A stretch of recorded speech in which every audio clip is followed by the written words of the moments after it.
ఇండియాను చూసి ధైర్యం తెచ్చుకున్న జపాన్. అటు వైట్ హౌస్లో ఇండియాపై మరియు నరేంద్ర మోడీపై మాటలు దాడి. ఉక్రెయిన్కి మరియు రష్యాకి వార్ ఇండైరెక్ట్గా కారణం ఇండియానే అంటున్న అమెరికన్ మినిస్ట్రీస్. ఇవన్నీ మనం ఈ వీడియోలో కవర్ చేయబోతున్నాం. సో ఫుల్ వీడియో చూసి మన ఛానల్ని సపోర్ట్ చేయడం మాత్రం మర్చిపోకండి. నరేంద్ర మోడీ డొనాల్డ్ ట్రంప్ మాటని ఎందుకు వ్యతిరేకించాడు అండ్ 4 సార్లు ఫోన్ కాల్ చేస్తే ఎందుకు లిఫ్ట్ చేయలేదు అని మనం నిన్నటి వీడియోలో మాట్లాడుకున్నాం. దాన్ని చూడకపోతే డిస్క్రిప్షన్లో దాని లింక్ కూడా ఇస్తాను. ఒకసారి ఆ వీడియో చూసిన తర్వాత ఈ వీడియోకి వస్తే మీకు క్లారిటీగా అర్థమవుతుంది అసలు గ్లోబల్ పాలిటిక్స్లో ఏం జరగనుంది అండ్ ఇండియా ఒక స్టెప్ ముందంజలో ఎలాగుంది అనేది కూడా మీకు క్లారిటీ వస్తుంది.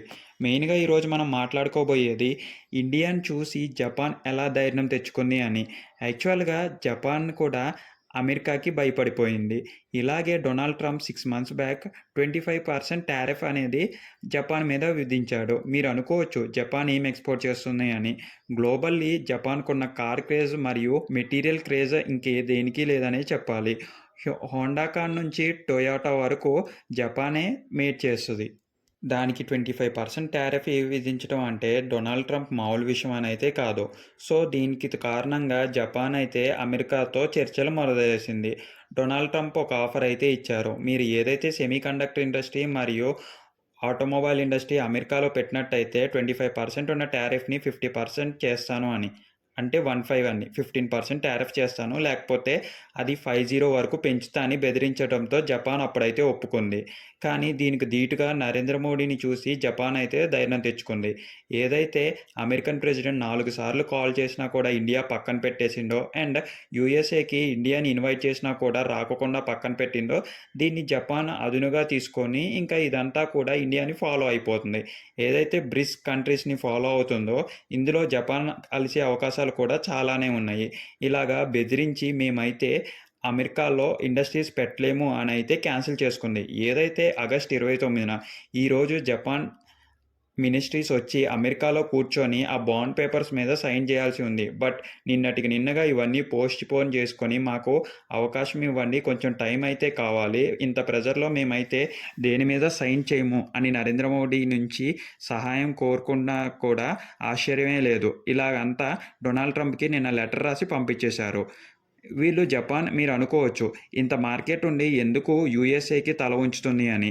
బికాస్ యూఎస్ఏ వాళ్ళకి మిలిటరీ పవర్ బేస్ని ప్రొవైడ్ చేస్తుంది. అటు యూఎస్ఏ జెట్ ప్లేస్లోను మరియు సోల్జర్ ప్లేస్లోను యూఎస్ఏ వాళ్ళకి ట్రాన్స్పోర్ట్ చేస్తూ మరియు ఆర్మీని ఇస్తూ ఉంది. సో జపాన్ వీళ్ళకి తల ఉంచుతుంది. బట్ ఇప్పుడు అడుగులన్నీ మారాయి. బ్రెజిల్, రష్యా, చైనా ఇండియా వైపు చూస్తుంది ఆర్మీ సపోర్ట్ వైపు కోసం కూడా. ఎందుకంటే అంత టారిఫ్ మధ్యన బెదిరిస్తూ ఇంకలాగా ఇండస్ట్రీని కూడా పెట్టాలంటే చాలా కష్టం అని అయితే చెప్పుకోవచ్చు. అప్పుడు డొనాల్డ్ ట్రంప్ కూడా మన ఇండియాకి యాపిల్ కంపెనీ వస్తున్నప్పుడు వెళ్ళొద్దు అని బెదిరించారు. మీకు గుర్తుంటే కింద కామెంట్స్ రూపంలో చెప్పండి. సో ఇలాగే బెదిరించడం అనేది కరెక్ట్ కాదు. ఎలాగైనా కూడా ప్రెసిడెంట్ పరువు తీయాలి అండ్ ఆ ఈగోని తగ్గించాలి అని ఈ బ్రిక్స్ కంట్రీస్ రేపటి రోజున యూనియన్ అయితే ఫామ్ అవబోతుంది. అందులో జపాన్ కలిసినా కూడా సందేహమే లేదని అయితే చెప్పుకోవచ్చు. ఇన్ని జరుగుతున్నా కూడా డొనాల్డ్ ట్రంప్ ఎందుకు బుద్ధి రావట్లేదో కూడా తెలియట్లేదు. ఇప్పటికే యూఎస్ఏ నుంచి పొలిటికల్ పార్టీస్ నుంచి వ్యతిరేకత అనేది ఏర్పడుతుంది. ఇండియాతో శత్రుత్వం మంచిది కాదు అని మొన్న పాకిస్తాన్కి తెలిసింది. రేపు యూఎస్ఏ కూడా తెలుస్తుంది. ఎందుకంటే ఎకనామికల్గా మనల్ని దెబ్బతీయాలని చూస్తే వాళ్ళని 10 times దారుణంగా దెబ్బతీస్తున్నాం. రేపటి రోజున చైనా మరియు రష్యాతో కూడా సంబంధాలు బలపడి ఈ రూపీతో మనం ట్రాన్సాక్షన్ మొదలు పెడితే డాలర్ పతనం అయితే మొదలవుతుంది. సో ఇదన్నీ దృష్టిలో పెట్టుకొని డొనాల్డ్ ట్రంప్కి అయితే భయం అయితే మొదలవుతుంది. అండ్ ఇవన్నీ చూసిన వాళ్ళు వైట్ హౌస్ ప్రెసిడెంట్ ఇంకా నరేంద్ర మోడీ మీద విమర్శలు అయితే కురిపిస్తున్నారు. అటు రష్యా దగ్గర నుంచి ఆయిల్ కొనటం వల్లే రష్యా ఉక్రెయిన్ వార్ జరుగుతుంది, రష్యా వాటితో యుద్ధ నైపుణ్యాలు కొంటుంది అండ్ తయారు చేయగలుగుతుంది అని. అసలు మన ఇండియా సెకండ్ ప్లేస్లో ఉంది ఆయిల్ కొనటంలో, first place goes to China. And ఇన్ని చెప్తున్న యూఎస్ఏ కూడా పెస్టిసైడ్స్ కొంటుంది, యూరప్ కంట్రీ నుంచి క్రాప్స్ అనేది కొంటుంది. ఇవన్నీ చేస్తున్నా కూడా ఇండియా మీద టారిఫ్ విధించడం ఎంతవరకు కరెక్ట్? ఇలాంటి కష్ట సమయంలో మనం మన ప్రెసిడెంట్కి ప్రైమ్ మినిస్టర్కి సపోర్ట్ సపోర్ట్ చేస్తూ ఇండియన్ వస్తువుని కొనాలని ప్రైమ్ మినిస్టర్ దగ్గర నుంచి పిలుపు వచ్చింది.